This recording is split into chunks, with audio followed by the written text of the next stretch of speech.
এখনকার যুগে অনেকেই আর যৌথ পরিবারে বাস করেন না। সবার যখন বিয়ে হয়ে যায় তখন ওনারা শুধু হাজব্যান্ড ওয়াইফ আর সন্তানরা তাদের নিয়েই আলাদা সংসার গড়ে ওঠে।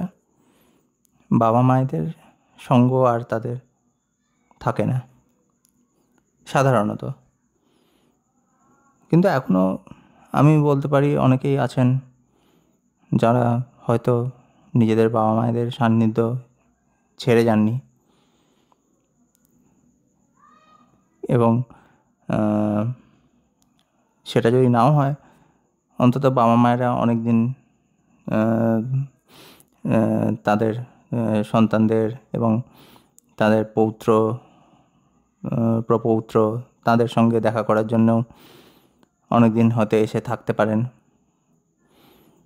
সেই রকম ক্ষেত্রে একটা জিনিস হয়তো এখন অনেকেই ফেস করছেন, যেটা হচ্ছে ওনাদের যে ধ্যান ধারণা, আমাদের আগের প্রজন্মের মানুষদের যে ধ্যান ধারণা ছিল সেটি অনেকটাই প্রাচীনপন্থী হয়ে যাচ্ছে। এবং অবশ্যই এটা খুবই ন্যাচারাল বিষয়।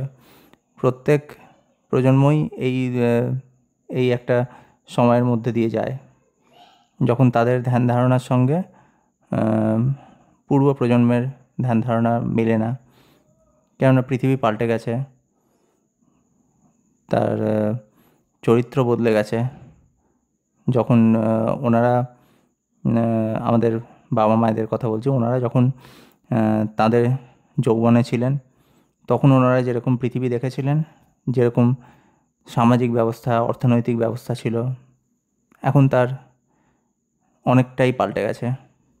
সেই জন্যে ওনারা যে বলতে পারি যে লেন্স দিয়ে পৃথিবীটা দেখেছিলেন, এখন সেই পৃথিবীর চালচিত্র অনেকটাই বদলে গেছে। কিন্তু যেহেতু ওনাদের বয়স হয়েছে, এবং এটি একটি বৈজ্ঞানিক বিষয়ই যে মাফ করবেন, বার্ধক্যের সঙ্গে সঙ্গে আমাদের মস্তিষ্কের যে ক্ষমতা নতুন নতুন তথ্য নিয়ে সেটি যেটা বলে অ্যাসিমিলেট, ইংলিশে বলে অ্যাসিমিলেট, যেটা যে মানে নতুন তথ্য পাতিকথায় হজম করার যে ক্ষমতা, নতুন তথ্য হজম করার ক্ষমতাটা আমাদের হ্রাস পায়।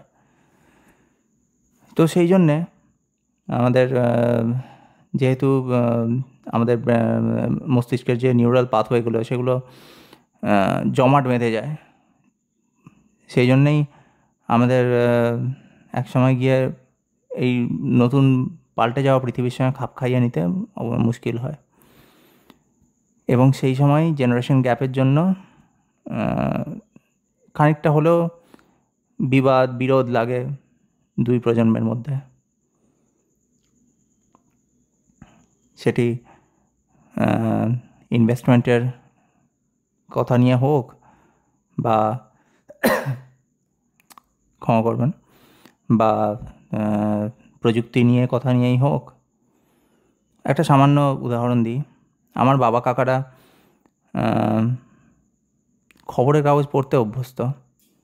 ওনারা দৈনন্দিন খবরের জন্য সকালবেলা প্রাতরাশের সময় এত বড় একটা খবরের কাগজ আসবে, সেটি দু পাতা খুলে গোটা টেবিল জুড়ে রেখে চায়ে পরম তৃপ্তির চুমুক দিতে দিতে সেই কাগজ পড়তে পড়তে দেশের ও দশের খবর নিতেই পছন্দ করেন এখনও।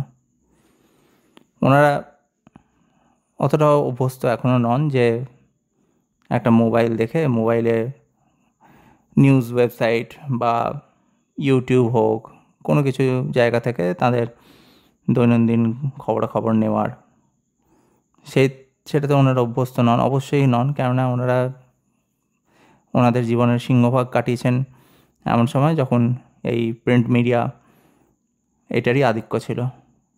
দৈনন্দিন খবরের জন্য খবরের কাগজের ওপরেই আস্থা রাখতে হতো। বা তার পরের দিকে এসেছিল টেলিভিশন। তো টেলিভিশনে দূরদর্শনে খবর আসতো সমাচার আসতো, সেই সব দেখে অভ্যস্ত।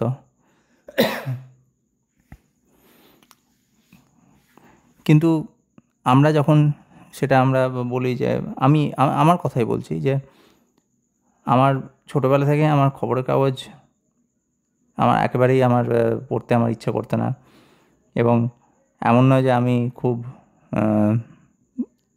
খুব যুবক একজন আছি, আমি মিলেনিয়াল, আমি আগেও বলেছিলাম।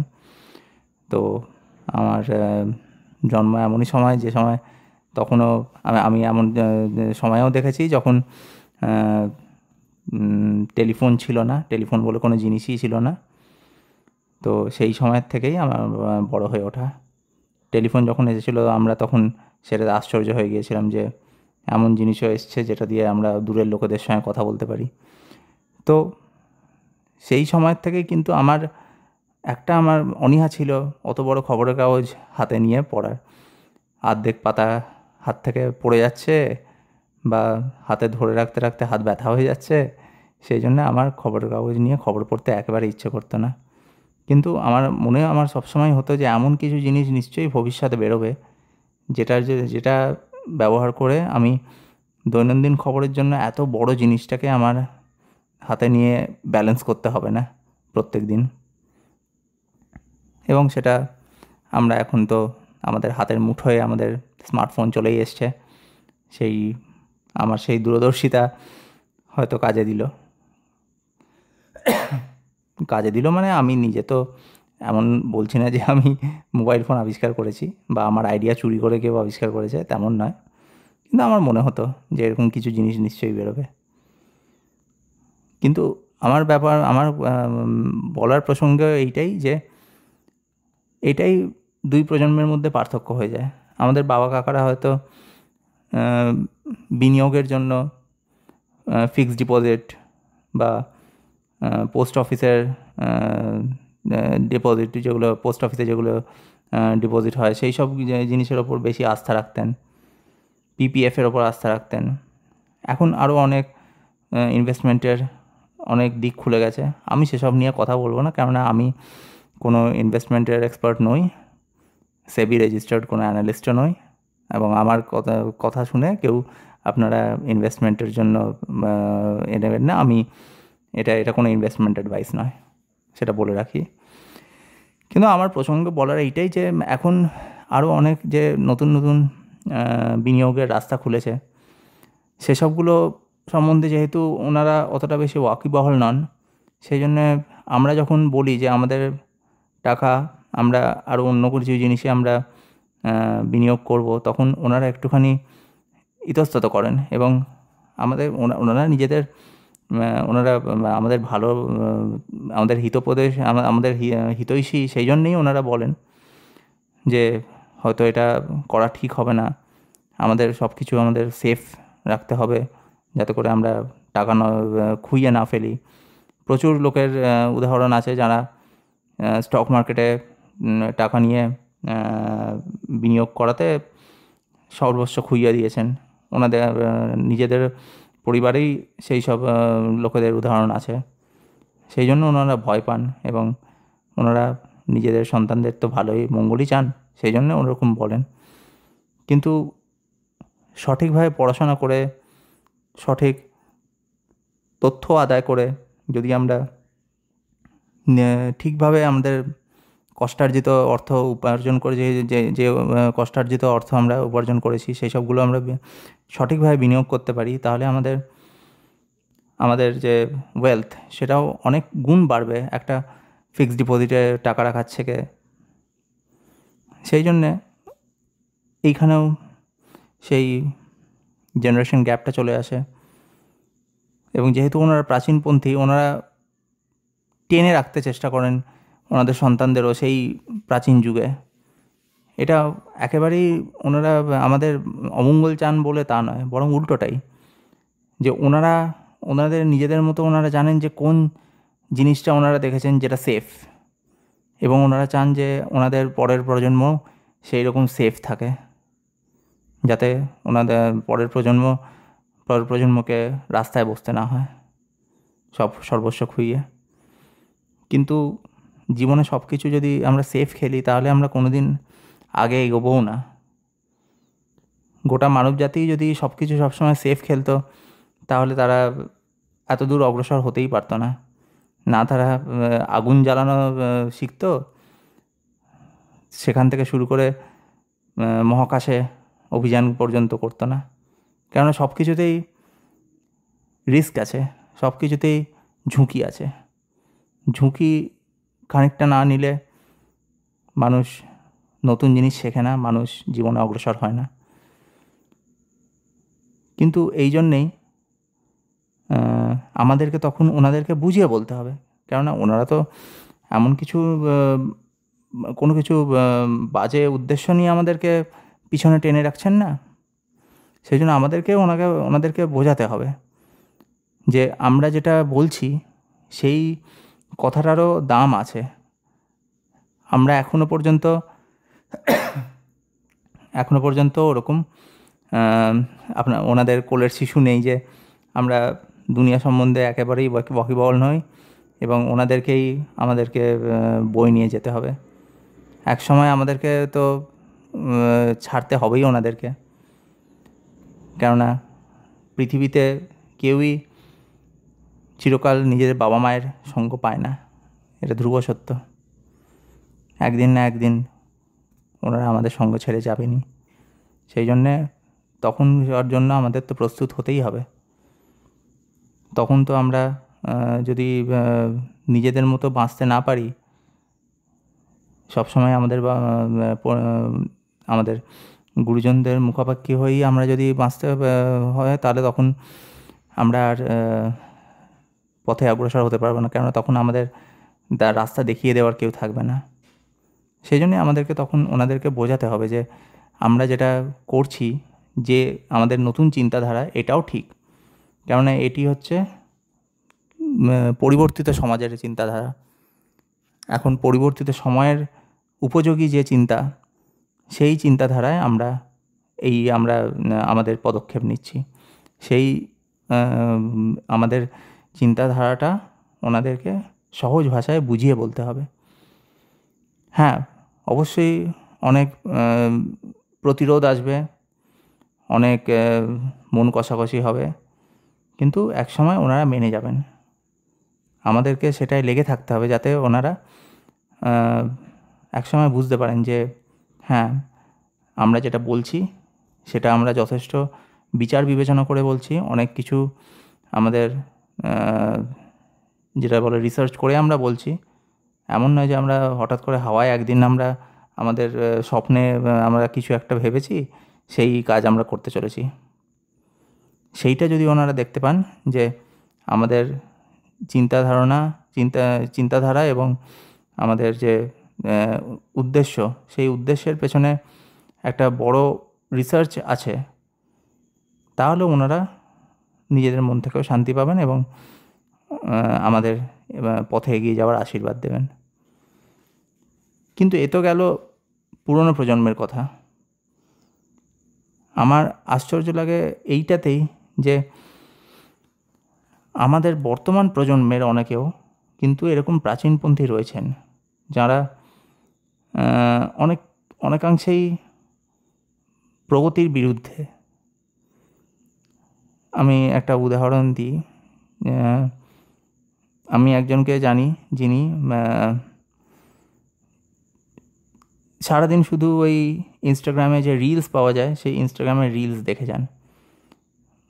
আমি কিছু ভিডিও আগে আমি এরকম নিয়ে আমি কথাও বলেছিলাম যে এইরকম ধরনের কাজ করে আমাদের মস্তিষ্কের কতটা ক্ষতি হচ্ছে।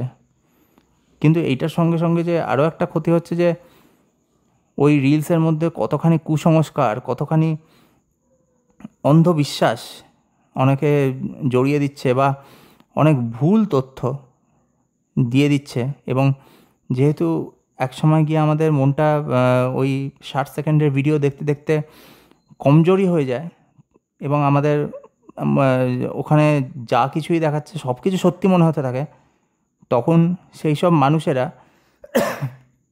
অন্যদেরকেও সেই ভুল চিন্তাধারাতে আকর্ষিত করার চেষ্টা করে এবং ভাবে যে আমরা তাদের ভালোর জন্য বলছি। উদাহরণটা যেরকম দিচ্ছি, আমি দুটো রিলস আমাকে যিনি পাঠিয়েছিলেন, আমি সেই দুটো রিলসের আমি বিবরণ দিচ্ছি, আপনারা বুঝবেন। প্রথম রিলটায় একটা দেখাচ্ছে যে একটা রাস্তায় একজন মহিলা হাঁটছে। একজন এসে একটা একটা লোক এসে ওনাকে জিজ্ঞেস করলেন যে আচ্ছা, এই আমার এখানে দেখুন তো এই কাগজটায় এই ঠিকানাটা লেখা রয়েছে, এই ঠিকানাটা আমি কোথায় পাবো? তো সেই মহিলাটি যখন সেই কাগজটা ঝুঁকে দেখতে যাচ্ছেন, সেই মুহূর্তেই সেই কাগজটার পেছনে লোকটা একটা তালি মারলো এবং সেই কাগজ থেকে কিছু গুঁড়ো মতন বেরোলো এবং সেই গুঁড়ো মহিলার নাকে গিয়ে তাকে বশ করে ফেললো। এবং তারপর থেকে সেই লোকটা যা যা করতে বলছে সেই মহিলাকে, তাই তাই সে করছে। মানে বশীকরণ যাকে বলে। আমরা কয়েকদিন আগে বলিউডে শয়তান বলে একটা যে ফিল্ম বেরিয়েছিল, আর মাধবন খুব দুর্দান্ত অ্যাক্টিং করেছিলেন সেখানে, সেটাতেও এই বিষয় নিয়ে আমরা দেখেছি। কিন্তু আমার যা মনে হচ্ছে এই রিলটা ওই এনগেজমেন্ট পাওয়ার জন্যেই তৈরি করা হয়েছে। আমার মনে হয় না যে রাস্তায় রাস্তায় কেউ এরকম ঘুরে বেড়াচ্ছে সবাইকে বশীকরণ করার জন্য। এই রিলগুলো দেখানো হয় এমনভাবে সাবধানবাণী হিসেবে যে সাবধান, আপনার সঙ্গেও এরকম হতে পারে, রাস্তায় এরকম আপনার নাকে কেউ কোনো পাউডার দিয়ে আপনাকে বশ করে ফেললো। দেখুন, যদি সেরকম সাবধান করতে হয় তাহলে অনেক কিছু থেকেই সাবধান করা যায়। আমার মাথায় কালকে আকাশ থেকে বাজ পড়তেও পারে, আমার রাস্তা আমার সামনের রাস্তা ফেটে চৌচির হয়ে আমি গোবর ঢুকেও যেতে পারি, অনেক কিছু হতে পারে। কিন্তু সব কিছুর জন্য যদি এরকমভাবে সাবধানবাণী প্রচার করা হয় এবং সেটা সবাই ফরওয়ার্ড করতে থাকে, তাহলে আমাদের দেশে অগ্রগতি কী করে হবে? এই ধরনের কুসংস্কারে যদি আমরা এখনও বিশ্বাস করে থাকি, এগুলো একটা মাসলা মুভি, সেগুলোর জন্য ঠিক আছে, 2 ঘন্টার বিনোদন দেখলাম, হয়ে গেল। কিন্তু সেইগুলোতে যদি আমরা বিশ্বাস করে আমরা সবসময় তটস্থ হয়ে থাকি যে আমাকে কেউ বশ করে ফেলবে, তাহলে আমরা জীবনে বাঁচতেও পারবো না। আমরা জীবনে এই ধরনের বিশ্বাস রেখে ঘুরলে আমাদের মানসিক বিকাশও হবে না, আমরা অগ্রগতিও করতে পারবো না। আর একটা রিলের কথা বলি, মোটামুটি একই রকম থিম। বলছে যে আপনার যদি অফিসে উন্নতি করতে হয়, আপনি দেখছেন যে অফিসে আপনার কোনো দিন কোনো উন্নতি হচ্ছে না, আপনাকে ঠেলে আপনার পার্শ্ববর্তী লোকজনের প্রমোশন হয়ে যাচ্ছে, আপনার জীবনে আর কিছুই এগোচ্ছে না, তাহলে আপনি কি করতে পারেন যাতে করে আপনি অফিসে আপনার কেরিয়ারে উন্নতি করতে পারেন? না, আপনি যে ল্যাপটপ নিয়ে যাচ্ছেন, আপনি তো ল্যাপটপ নিয়ে গিয়ে আপনি অফিসে বসে কাজ করবেন। সেইখানে আপনার ল্যাপটপের চারিধারে আপনি নুনের কৌটো নিয়ে যান অফিসে, সেই নুনের একটা বলয় তৈরি করুন আপনার ল্যাপটপের চারিধারে, লক্ষণ রেখার মতো নুনের একটা বলয় তৈরি করুন। তাহলেই দেখবেন আপনাকে আর কোনো অশুভ শক্তি আপনার কাছে ঘেঁষতে পারবে না, আপনার তরতর করে আপনার কেরিয়ারে উন্নতি হবে এবং সব কিছু মঙ্গল হবে। আপনি কী ধরনের তার আপনার কেরিয়ারে উন্নতির জন্য আপনি যতই হার্ডওয়ার্ক করুন, যতই আপনি নিজেকে আপস্কিল করুন, কোনো কিছু ম্যাটার করবে না। ম্যাটার করবে কোনটা, যে আপনার ল্যাপটপের চারিধারে আপনি একটা নুনের বলয় এঁকেছেন, তাতেই আপনার কেরিয়ারে চচ্চর করে উন্নতি হবে। এই ধরনের যদি আমাদের চিন্তাধারা থাকে, তাহলে দেশ অগ্রসর আর কী করে হবে, মানুষ কী করে অগ্রসর হবে? কেননা মানুষ ভাববে ওই একটা নুনের বলয় কেটেই আমাদের উন্নতি হয়ে যাবে, তাহলে আর আমি বেকার বসে বসে নতুন জিনিস শিখবো কেন? বেকার আমি হার্ডওয়ার্ক করবো কেন? এই ধরনের যদি মানসিক চিন্তাধারার রিলস বানানো হয় এনগেজমেন্টের জন্য এবং সেগুলো লোকে ধরে ধরে ফরওয়ার্ড করতে থাকে, তাহলে আর কি হবে? তো এই ধরনের মানুষরা যারা এইসব জিনিস ফরওয়ার্ড করে, তারাও প্রাচীনপন্থী।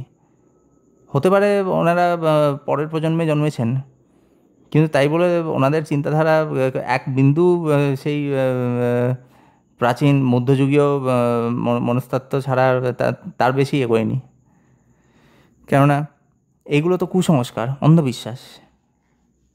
সেই অন্ধবিশ্বাসকে এখন একটা মডার্ন মোড়কে একটা মুড়ে রিলস বানিয়ে সেটা বিক্রি করা হচ্ছে। তো এই ধরনের মানসিকতার লোকজনের থেকেও যথাসম্ভব দূরে থাকুন। আপনার নিজের মস্তিষ্ককে রক্ষা করুন। এইসব রিলস নিজে দেখবেন না, কেউ ফরওয়ার্ড করলে দেখে যদি দেখেন 5 সেকেন্ডের মধ্যে বোঝাতে যায় কী নিয়ে রিলটা হতে চলেছে, বন্ধ করে দিন। আপনার সময়টাও খুব দামি, তো এই ধরনের রিলস দেখে সময় নষ্ট করবেন না। এবং ভবিষ্যতে ওনাকে বলে দেবেন যে উনি নিজের সময় নষ্ট করছেন। সবার নিজের স্বাধীনতা আছে, নিজের সময়কে তারা কিভাবে ব্যবহার করবে, কিন্তু আপনার সময় যেন নষ্ট না করে, এই ধরনের মেসেজ ফরওয়ার্ড যেন না করে, নয়তোবা ওনাকে আপনি ব্লক করে দেবেন। তো এই হচ্ছে ব্যাপার যে প্রাচীনপন্থী মানুষেরা কেউ নিজেদের স্বল্প অভিজ্ঞতা থেকে আপনার ভালো চেয়ে ওনারা হয়তো উপদেশ দেন। আপনি নিজেরা বিচার করে দেখবেন, যদি সেই রকম মানুষের সান্নিধ্যে আপনারা থাকেন, তাঁদেরকে আপনি বোঝাতে পারবেন। তাঁদেরকে আপনার বোঝানো আপনার কর্তব্য যে কেন আপনি এই নতুন ধরনের চিন্তাধারা এখন আপনি এনেছেন, সেই চিন্তাধারার পেছনে আপনার আদর্শ কী, আপনার রিসার্চ কী, সেইটা বুঝিয়ে, কেননা এই ধরনের মানুষদেরকে আপনি বোঝাতে পারবেন। কেননা ওনাদের শুধু জ্ঞানটা নেই, ওনারা নিজেরা যতটুকু ওনাদের সময়ের দুনিয়াতে যেরকম ওনাদের জ্ঞান ছিল, সেই জ্ঞান নিয়েই আপনার মঙ্গলের জন্যেই উপদেশ দিচ্ছেন। ওনাদের যদি আপনি কনভিন্স করাতে পারেন যে আপনার চিন্তাধারাটা এখনকার বর্তমান দুনিয়ার পক্ষে প্রযোজ্য, তাহলে ওনারা অবশ্যই মেনে নেবেন। কিন্তু এই ধরনের যারা মানুষ আছেন, যারা কুসংস্কার, অন্ধবিশ্বাসে বিশ্বাস করেন এবং আপনাকেও চান যে এই ধরনের বিশ্বাসে যেন আপনিও বিশ্বাস করেন ওনাদের সঙ্গে, এই ধরনের মানুষকে আপনি বোঝাতে যাবেন না।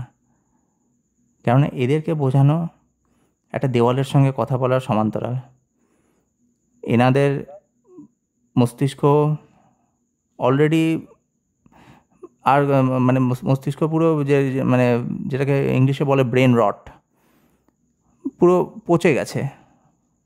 ওনাদের মস্তিষ্ক পচে গেছে এই সমস্ত কুসংস্কার, অন্ধবিশ্বাস ভর্তি এই সমস্ত রিলস দেখে।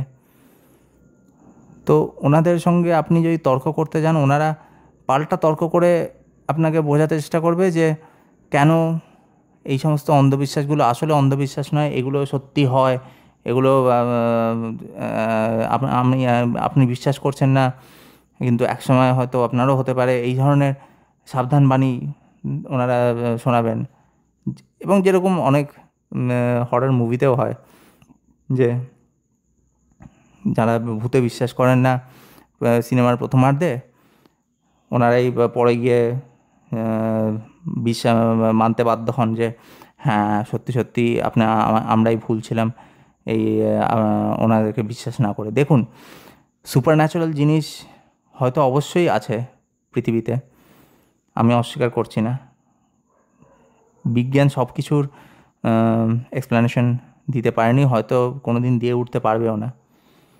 কিন্তু তাই বলে একটা রাস্তায় পথ চলতি লোক আপনাকে একটা কাগজের এনভেলপ থেকে পাউডার উড়িয়ে আপনাকে বশীকরণ করে যা কিছু ইচ্ছে করিয়ে দেবে, সেটাও একটু বিশ্বাস করতে একটু কেমন বাধো লাগে।